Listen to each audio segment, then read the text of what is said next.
Welcome everyone. Today I'm at the end of my Pokemon Yellow Nuzlocke and I'm about to fight the Elite Four. The visuals won't be too important for this video, so feel free to just listen to the audio. Alright, here's the short version of this video. Self-imposed challenges are fun and can be a great way to increase the replay value of a game. But for those of you who want a deeper analysis of why Pokemon's mechanics make this particular type of challenge satisfying, stick around a bit longer. First, let's just rattle off the basic rules of a Nuzlocke in case one of you don't know, or I'm showing this video to a friend 30 years later and they have no idea what a Nuzlocke is. The two basic rules are, number 1, you are only allowed to capture the first Pokemon you encounter in each route, meaning there's a limit to how many Pokemon in total you can catch. Number 2, should a Pokemon lose all HP and faint, the player can no longer use that Pokemon for battling anymore.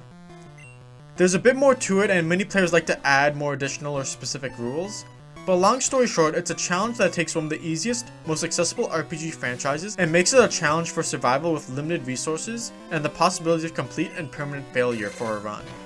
There's a common conception that lives in video games are obsolete, and I agree somewhat. Losing all progress because you died one too many times can be frustrating, especially now that many games have campaigns that last well over 20 hours. Live systems don't bother me very much while I play old NES games like Mega Man, but even I get tempted to abuse save states every now and again.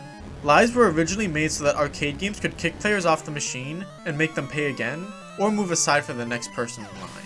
But there is an undeniable satisfaction adding more stakes to your game. There's a great sense of accomplishment that comes when you complete that successful run from start to end, knowing that you could have lost it all at any point. In short, Nuzlocke sacrifice comfort for investment. When more decisions have more consequences, you're likely to give a game more of your attention. Nuzlockes tap into an arcade-like appeal because even if you fail halfway through the campaign, it can be fun to see how far you can get, and then you can formulate a new strategy to get further the next time. There's a bit of a divide between players over what the results of whiting out and losing all your party Pokemon should be, either a game over or simply taking what you got left in the box and trying again. I think both methods have merit. One adds a stronger sense of finality to a failed run, and the other can force you to try and make a comeback with a bunch of Pokemon you likely already decided were suboptimal. And that's part of the fun of a Nuzlocke, using Pokemon that maybe you wouldn't have otherwise used. Adding more stakes also does one other terrific thing. It will likely make you more attached to all your Pokemon. In a normal playthrough, you're likely to gravitate towards your favorites or the most useful Pokemon. This degree of choice is great for player freedom and expression, but it also makes the majority of Pokemon you come across dispensable. Even if you have a Buizel and Buizel is your favorite Pokemon, there's nothing stopping you from capturing another Buizel that happens to be a higher level to replace it. Or go crazy and capture 8 Buizel and find out which among them have the best stats and nature and whatnot. The individual Pokemon themselves become less important, but Nuzlockes take advantage of one of the simplest tricks in the book. In most games, the easiest way for a player to warm up to an NPC is to give that NPC a tangible use. Not only does it incentivize players to use or visit them, making more opportunities to interact, but it also means that losing them is something you do not want. Limiting the number of Pokemon you can catch makes Pokemon a scarce resource, and scarcity increases value, and therefore each Pokemon you are allowed to capture becomes all the more valuable. A really strong Pokemon doesn't just make the game easier, it's now one of your lifelines, and if you don't treat it carefully, you may lose a valuable friend. Some Pokemon may have a niche use as well. Maybe your Sandshrew isn't going to be any good to you in most battles, but in an electric gym, it can be an asset that removes other party members from risk. Even weak Pokemon who you may not want to use have some utility. Maybe you'll just use one as a damage sponge to save another Pokemon, but they may also become a backup party member should unforeseen difficulties occur. The relationship between player and monster is one of the core appeals Pokemon has been thriving on since day one, and I don't think it's a coincidence that it's a tradition to nickname all your Pokemon in a Nuzlocke. Also, simply making it out of a tense situation might make certain Pokemon stick in your memory more. Turn-based combat, similar to lives, is also something many people see becoming obsolete. Just look at how the Final Fantasy VII Remake opted for a real-time combat instead of staying true to the original's design. Turn-based combat can be described as a series of menus, and menus aren't what most gamers associate with fun, especially nowadays. This style of gameplay was undoubtedly the result of technical limitations. But that doesn't mean that it's doomed to become bad forever. There's many games that are great not in spite of turn-based combat, but because of it. and the turn-based legacy is running strong to this very day. This is partly due to how easy turn-based is to design next to other types of games, especially for smaller teams. But there is a comfy atmosphere made by the slow pace that's hard to ignore. The best turn-based games act as puzzles, having to figure out which moves each enemy is most susceptible to, and finding out what to prioritize can be really fun. I'm especially fond of RPGs with limited resources, because they can control the difficulty and make the puzzle that much more meticulous and rewarding to overcome. In a normal run of Pokemon, the puzzles are pretty simple. It's about type matchups. Fire beats grass, grass beats water, water beats fire. It's rock, paper, scissors. Now there is a deep competitive sphere to Pokemon, but unless you're fighting another human who can exploit the mechanics the same way you can, you probably won't even have to bother with status moves most of the time. These games are designed so that little kids can brute force through them after all. I remember that's what I and everyone I know did in our first Pokemon adventures. Kids don't typically have long attention spans, so the devs designed Pokemon to move faster than most RPGs. Because you only have one party member out at a time and battles are more exciting when you use more Pokemon, most Pokemon are made somewhat fragile compared to other RPG characters and enemies. Juxtapose Pokemon to something like Final Fantasy, where the same 4 party members will fight the same 400,000 HP monster for 8 minutes straight. In Pokemon, you're likely to be changing Pokemon every minute or so, unless you're just grinding through easier encounters. Most Pokemon die in 3 hits or less, at least past the early stages of the game. In addition, gym leaders and other important trainer battles almost never give your opponent 6 Pokemon, so the player always has the upper hand. But under the rules of a Nuzlocke, that accommodation becomes a constant source of tension. When you know that your Pokemon are always one bad hit away from death, it raises the stakes and forces you to be careful and to be tactful. It doesn't matter as much that your opponent has half as much Pokemon as you, because even if they manage to kill one Pokemon, that's a Pokemon you're not getting back. This tension is also multiplied because one of the unique aspects of Pokemon in comparison to other RPGs is that you can decide which party member takes the next attack. Outpredicting the AI with a good switch can be satisfying, but you may also have to make the tough choice of who to let die. Which of your dear monster friends is the most expendable in the short or long term? It's for the same reason that critical hits go from a forgettable feature to a genuine stroke of misfortune. Which brings me to my last talking point, randomness. Randomness is also something that's criticized in some games. Adding RNG can make some games feel less mechanically satisfying because it becomes less consistent, and therefore less about testing a player's skill. A perfect example would be a Pokemon speedrun. Speedrunning is great, but I do think Pokemon speedrunning isn't as interesting as speedruns of other games, because the outcome will inevitably be impacted heavily by RNG and luck. If 2 players of equal knowledge and skill had a competition to see who could beat a Pokemon game faster, the outcome is down to who got more lucky. Who got more critical hits, who happened to find the specific Pokemon they want to catch first in the randomly generated tall grass. And did that Pokemon have a beneficial nature to get the ideal spread of stats that the player wanted? Who encountered less Pokemon in the tall grass before they could buy or repel? I don't mean to be rude to any speedrunners listening, but a speedrun is counterintuitive to Pokemon's mechanics. And only masochists choose to do it, like, seriously. Why would you, just subject yourself to a random number generator like that? Like, I get that, that's probably part of the fun for you. In comparison, Nuzlockes make the best of these mechanics. They're about planning, resource management, and coping with circumstances you can't entirely predict or control.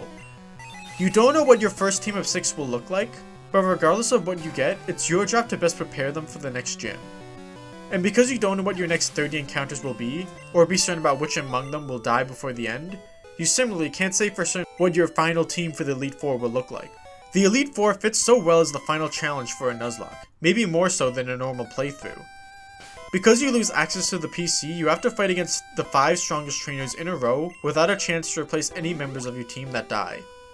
Building a team to fight one type specialist is easy, almost embarrassingly so. Heck, I beat some gym leaders with just 1 Pokemon. But having to build a team with 4 or 5 specialists in mind in addition to the Pokemon's individual quirks takes much more thought. And being at the end of a game means there's no more Pokemon to catch. You have to decide, of who survived are the 6 Pokemon most suited to fight these 5 trainers specifically. You might even replace an already high-level Pokemon for a far weaker one just to get a type advantage against one of the Elite Four.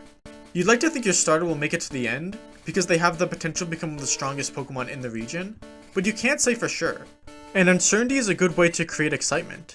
That's one thing games do better than most other mediums. After you finish a movie or a book, all sense of uncertainty in the story is lost. Now that solidity definitely has its advantages. but games won't always play out the same way every time, so there's always a bit of tension with your involvement. Nuzlockes go a step further because even with 100% foresight into the game's mechanics, events, and challenges, your party members are still subject to chance, and a lucky or unlucky critical hit can happen at any time. Some players even take this to the absolute extreme and mod the games to make every Pokemon within it completely randomized. There's a reason that sharing your Nuzlocke story or just streaming one in its entirety is so popular in the community. It creates an ongoing narrative with uncertain outcomes.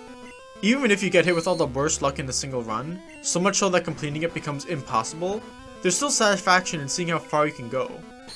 And there's still plenty of excitement to be had in the moment to moment. Although getting that much bad luck is incredibly unlikely. And that's one of the great things about Nuzlockes. It might sound hard or complicated, but really anyone who's familiar with a Pokemon game can get through one just fine. If you've been paying attention to my Elite Four run, you might remember that Lorelei put my Pikachu to sleep. And even after fighting 2 other Elite Four, I forgot to give a full heal to my Pikachu. I even talked to my Pikachu and saw that he was asleep, but I assumed that was just one of the interactions you can have. Oh my god. So my poor Pikachu, my special Pikachu follows behind you and he's like your starter and your best friend. He died in the most embarrassing way possible right before the finish line.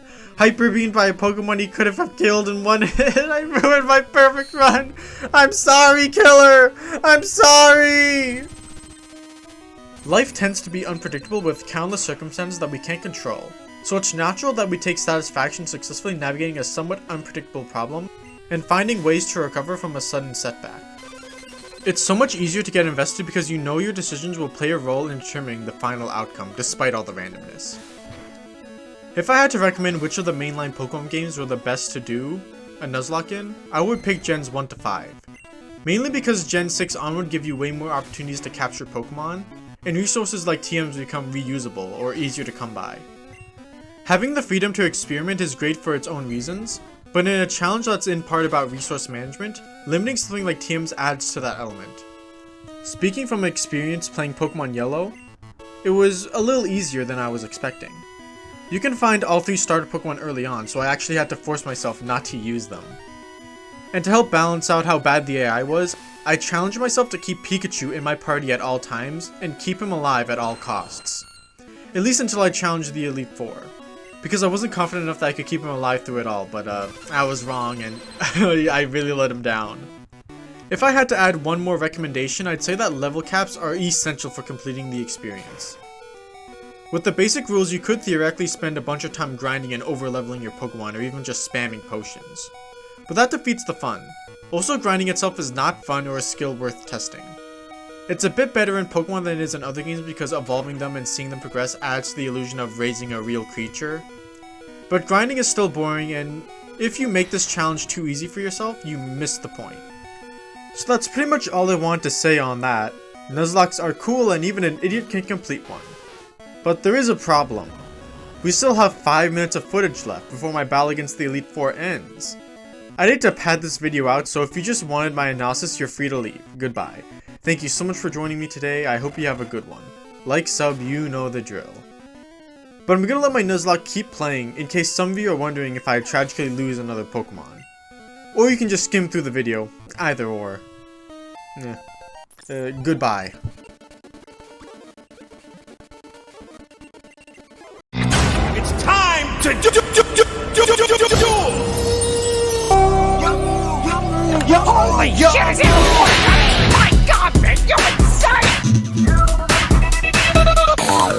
The Psychic type is quite literally the most powerful Pokemon Gen. Look at that type chart! Look at the type chart, oh my god! And Alakazam is the worst. He's a menace, a monster. You literally cannot defeat an Alakazam. It's impossible. You can't beat the Psychic types in Gen 1. You just can't beat them. Not the Psychic type, no. Their special stats just too high. Too damn high, those Psychic types. It's time to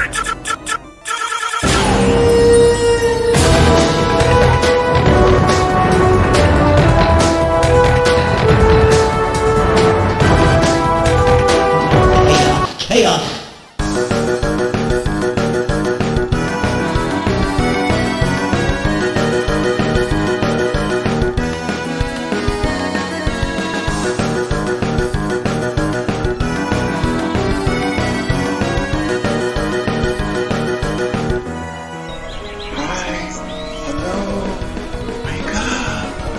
You, yeah. Wake up. I said wake up! Get your ass up!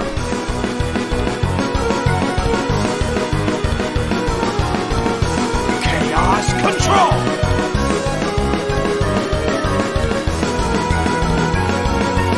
Are you seriously watching porn by yourself? Nah, I'm with my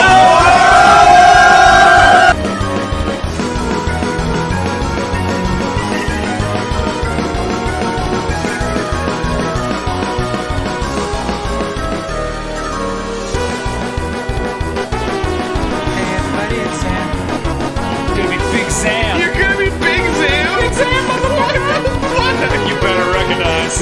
Well, if you're gonna be Big